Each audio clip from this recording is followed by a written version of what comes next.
The last conventional episode before embarking upon the conclusion was anything but conventional. Entitled The Girl Who Was Death, the script opens with an out-of-the-ordinary cricket match at a picturesque rural village. Since the series didn't officially have a location manager, the task of finding such an idyllic setting fell to the production manager, Ronald Lyles. David pointed out to me that he wanted a very, very nice rural setting, a nice cricket ground, side screens, and in the background some nice thatched cottages and preferably a pub, the local pub. And we went out there and we shot it. I liaised with the publican. He got some of the villagers to be extras, and as we were outside the limit for Film Casting Association members, I was free to employ them at local labour rates. And it all worked out fine. We shifted the extras round. As we changed camera angles, we changed clothes, got them to change clothes, and it looked as though there were more than a dozen extras, which in fact there was only a dozen.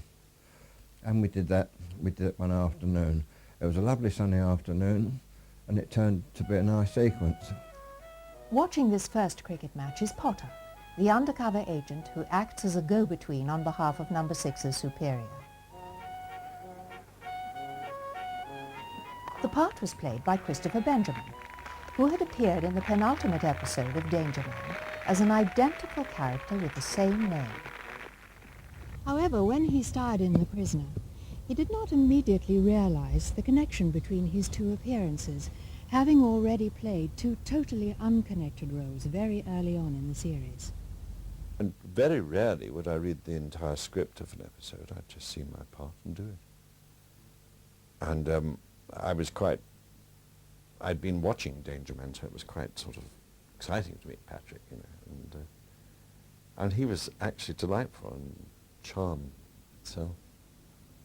And I was very pleased when I got the call to go and do The Prisoner. I thought, well, that's nice, he must have liked me. And I must have been pleased with what I did. But you have this theory about the character. Well, I don't, you see, in The Prisoner, what was I? I was number 2's assistant in one, and then I was the labour exchange manager, and then I was this chap called Potter in The Girl Who Was Death. Well, a very different character from the one in the Potter in Danger Man. I mean, if it was that, I wish somebody told me, because I played them as two completely different characters.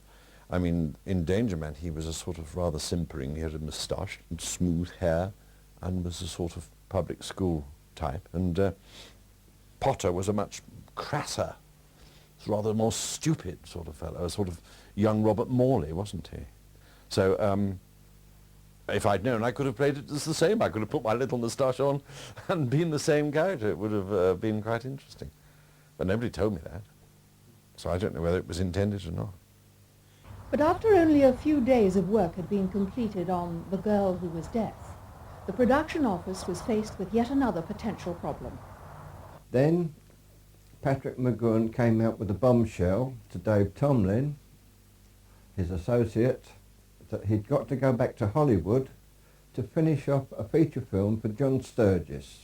And the title of the film was Ice Station Zebra, with Ernest Borgnine and Rock Hudson. He had been out there, but they hadn't completed his part. He didn't know how long he would be away. Eventually he was away for nearly 6 weeks, so we had to shoot round him, do over-shoulder shots with the double, and wait for Patrick to come back to do his close-ups to cut in.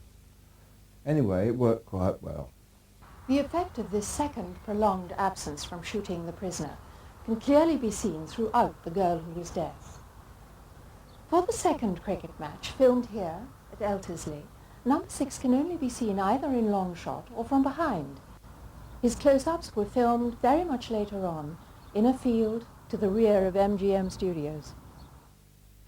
Later in the episode, he is heavily disguised as Sherlock Holmes, complete with deerstalker, dark glasses and false moustache. This was never mentioned in the original script, and was added solely to allow Frank Mayer, Patrick's stunt double, to step into the role for the duration of location filming at Southend's Kersal Fun Fair. Patrick's close-up for these scenes are exclusively against back projection.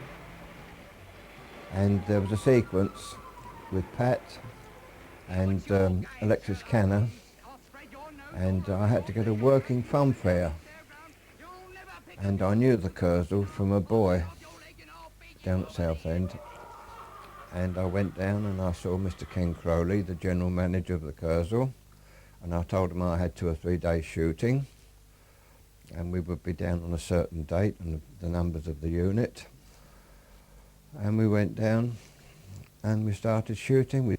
But for the exteriors, they were all on concessionary basis. The charabanc rides and the roundabouts, they were all covered over with tarpaulin, so they had to be all opened up and greased. And well, we went to Southend for the day, took a coachload of extras and all the crew, and we went down there, and the Kersal, the Southend Kersal, at the time was closed, and the production manager arranged for it all to be opened up, and likewise it was done so. When we arrived, we used to spread out all the extras to make it look as though the place was full. It wasn't easy at the time either, because it's such a vast place, that Southend, with all the running around that was going on. And there was a machine, which I always remember, the Laughing Sailor.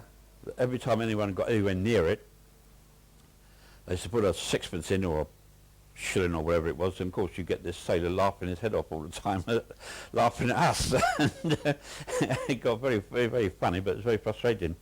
And in the finish, I remember I had to get it disconnected to stop people using it and get this sailor who was laughing at us all the time what was going on.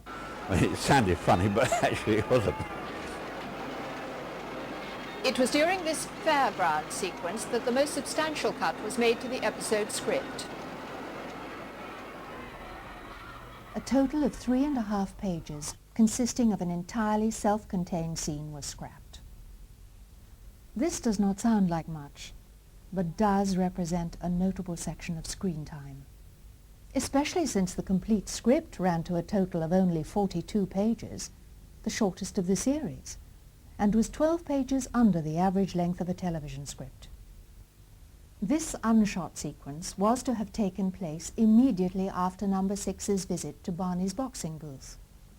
Originally, Killer Kaminsky instructs him to go to a sideshow consisting of a replica of the Hampton Court Palace maze.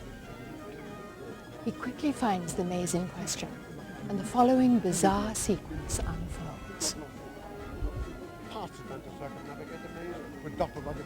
Oh, Dr. Livingstone.